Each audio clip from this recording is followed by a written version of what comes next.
So, 2 months later, huh? I hope it's not too late. I want you back here with me. We never should have said it's better this way. I know I said I wasn't going to talk about Smash next, but fuck you, I lied. This is just a quick rant. I'm trying to put out more content in general. I know it's been lacking. Think of this like Mogul Mail, except I can actually say nigga. And in this case, that's going to be very handy. Hold the L, Ludwig. One of the worst things that could ever happen to Hungrybox. No, it's not having sex with children. Happened a few days ago during the Street Box event that he was running. That was a Street Fighter event. It's kind of like Coinbox that he runs every month or so for Smash Bros, but this is for Street Fighter. So Punk de God, a very prominent African-American figure in the FGC, was fighting this person named Spoon. Everything seemed fine leading up to it, but then you load into the match, and something's not right. Something's a little bit off. I'm looking around the screen, and I'm confused. I was like, is it the stage or something? Like, something wasn't feeling right with me. But then it suddenly hit me. The pronouns. Under both Punk and Spoon's name, their pronouns are Negro/nigga.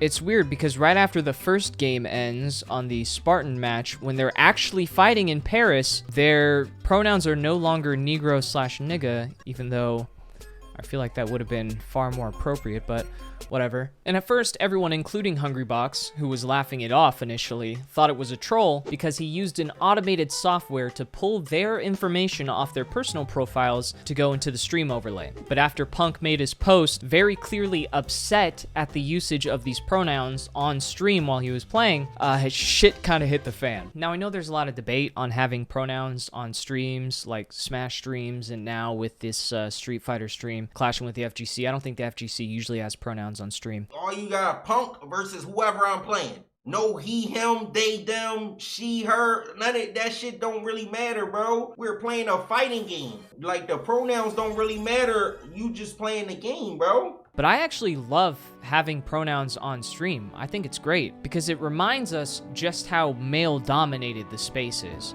And I think that's awesome. So in response to Punk saying, @LiquidHbox, the fuck is this? And understandably, as an African-American, if you didn't put that shit there yourself, you're starting to ask some questions. You're like, what's going on here? Am I getting made fun of? Is this an affirmative action thing? Was I seated too high just for some kind of diversity quota? The questions just start flowing through your head. You're like, what's going on here? Who's behind this? And this is where I feel like Hungrybox really starts to fuck up. At first, without looking into it whatsoever, he tells him, the scoreboard program pulled from your profile, and those were the ones that were set. It's automatic, apparently. To which Punk said, I don't have pronouns set, my guy. Now, you can really tell the East Coast nigga is starting to come out of him here, and I can understand that Hbox was probably incredibly scared at this moment. So instead, he switches up. Instead of pointing the finger and saying, you did this is on your profile, without ever actually checking his profile. So next he says, yeah, my guess was a hacker. Hella shitty situation, so we're gonna try and use a different scoreboard now. And then he also says, I'm noticing it was on both sides. My guess is it was a security measure on either Start GG or the program was bypassed. Either way, massive apologies. I'm gonna use the manual scoreboard from here out until we figure out what happened. I wouldn't guess it was a hacker, only because if I went through the effort to like bypass someone's account, get their passwords, and change their information on their accounts or like the software on Hungrybox's end, I wouldn't stop at using the soft A. Get the extra letter on there, you know where I'm going with this. Fucking dog shit hacking, if it is hacking, even at that. Which I don't think it was hacking. I think they actually found out what was happening with the software, and it turns out that there was a super old match from Riddles that was shown at the top of the match with Punk and Spoon. They found that there was a match that had never finished completing with Riddles. Nah, nigga, nah. I definitely said Richter. I don't know how all this shit works. I don't know how Negro Nigga got copied and pasted on 2 players, and I don't know how it pulled from a random old-ass tournament. I could not explain that to you. I don't understand it. I just think it's really, really, really, really fucking funny. What the fuck is this? Bro, no one say anything about this? Yo, what's wrong with this nigga, bruh? Sure, the software fucked up. I'll give that to you. You can't really guess that a 1 in a million glitch like that is going to happen, where it's going to copy and paste the N-word for both of those people. And that's fair. What I'm talking about is the immediate response to that glitch, which you do have complete control over. If you go back and watch that match, I found this VOD through TK Breezy. He was reacting to it. Those pronouns were present for approximately 1 minute and 37 seconds, which is the first game of the set. Now that doesn't seem like a ridiculously long time. You say to yourself, 1 minute and 37 seconds? Hell, that's not even 2 minutes. Well, that is until you understand the average human reaction time to visual stimulus is 1/4 of a second. Couple that with the fact it was the only thing chat was talking about in a broadcast to over 4,000 people, and you seriously need to fire somebody. 1 minute and 37 seconds is a pretty decent amount of time to be looking at the screen and not fix a goddamn thing. For contrast, imagine the stream just cut away to 1 minute and 37 seconds of someone just whispering sweet nothings into your ear. Or 1 minute and 37 seconds of loud gay porn. And it's not very hard to believe that he would genuinely think that this was a troll from both the players. But from a business perspective, I'm struggling to understand why your tournament organizer would leave it up so long on the stream when it could be a potential liability for revenue. Unless this is not like an established rule that you have with your staff, where it's like, hey, don't put the N-word on stream.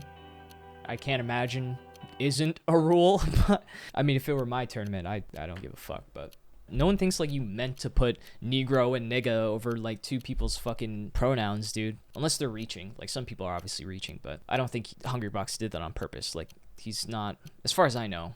Actually, I don't know Hungrybox, so I can't say he's not racist. Fingers crossed, buddy. Yeah, I don't think he did that on purpose. Now, as far as my other major criticisms, it's about responsibility from a position of authority. If you give a recommendation for someone for a job and they're fucking terrible, they're shitting and pissing all over the floor, mommy and daddy's crying in the lobby, that looks bad on you. You recommended it. You used it. Regardless of if it was purposeful or not, it's very, very important that the one thing that comes across is you know that you fucked up and you won't let it happen again. You fucked up. Because there is a few things you could have done to actually avoid this. Using your streaming software. Did you notice the dancing SpongeBob in the top left corner? I'm SpongeBob. I bet you didn't. Using your streaming software to review a scene before changing to it. This is just an example of how using previews to check out everything before you punch it in over here can help you fix mistakes that may be happening right here in your main OBS. Inputting the information manually, which is what you did after it fucked up, which is good. Having actually observant moderators. I don't know how that lasted 1 minute and 37 seconds. The whole first game, whoever was moderating your shit needs to be replaced or reprogrammed. Respectfully, or just having a basic established etiquette around professionalism. For example, when the N-word shows up in your stream twice, instead of writing LOL in all caps in chat, and this is the hard part, get it the fuck off the screen. Crisis averted. Now, I'm only making this video because Skiff Talks, the commentator for Smash Brothers for the Nintendo Switch, specifically asked for me to talk about this. He requested me by name, I saw on one of the streams. The theory videos going up on YouTube, like, Hbox confirmed racist? Like, bro, like, that type of shit, bro. Technical's already on it. But another reason is because I saw all the rabid dick riding denouncing any responsibility. Oh, it's the software. It's all the software's fault. Like this guy saying shit like, damn, he didn't need to make a tweet blaming you for it since it's obviously loading from a different tourney. And it's not like you or your people would put that on screen. Homie should have DM'd first. Well, who made the fucking tournament? Who put that on screen for 1 minute and 37 seconds? Because the software was only importing data. It's somebody's fucking fault. It can't just be software. And I never thought I would say this, but I actually agree with Sonic Fox. Punk is 100% within his right to be upset about this. Fucking slur was next to his name. Like, what are you gonna do, man? If he's upset, he's upset. Punk had a meltdown. Honestly, dude wasn't even listening to what you were saying and playing victim like you did it. Why would Hbox risk his whole brand like that over some pronouns? I don't know, man. But when he talked to me, he said he's hopefully going to have a one-on-one with Punk, so Hopefully that gets resolved. If you're in a position to take the credit, you're also in position to take the responsibility for any of the shortcomings of your event. Like, I don't know, Gimmer's saying, oh, well, no one got back to me. He ends up having no fucking security for a whole hour during the biggest match of one of his events, and then he ends up not getting a Nintendo license for that. And then he goes on a whole campaign to destroy an esports org and throw a pity party. I said here, that's cool, man. Just seeing all the different excuses reminded me of Gimmer shifting blame when he's the face of the operation. Glad you guys talked. And then Hungrybox agrees with my point on Gimmer here by saying, yeah, he affirms what I said here about Gimmer always shifting blame, which is cool. I thought that was really cool on HBox. And then he goes on to say, we haven't talked one-on-one yet, but I plan to. It was unacceptable. If you're black and you want to be upset because of the issues that I outlined and how this could have been done better, that makes sense. You do you. Personally, I don't really give a fuck. I don't think it's that important. I just thought the way that people were handling the responsibility arguments, his initial response, and just the overall conversation was interesting. That's it for today's mogul mail. I don't know how he usually ends these off. He like goatsies the camera or something. I don't know what white people do. My pronouns are nigga and SpongeBob.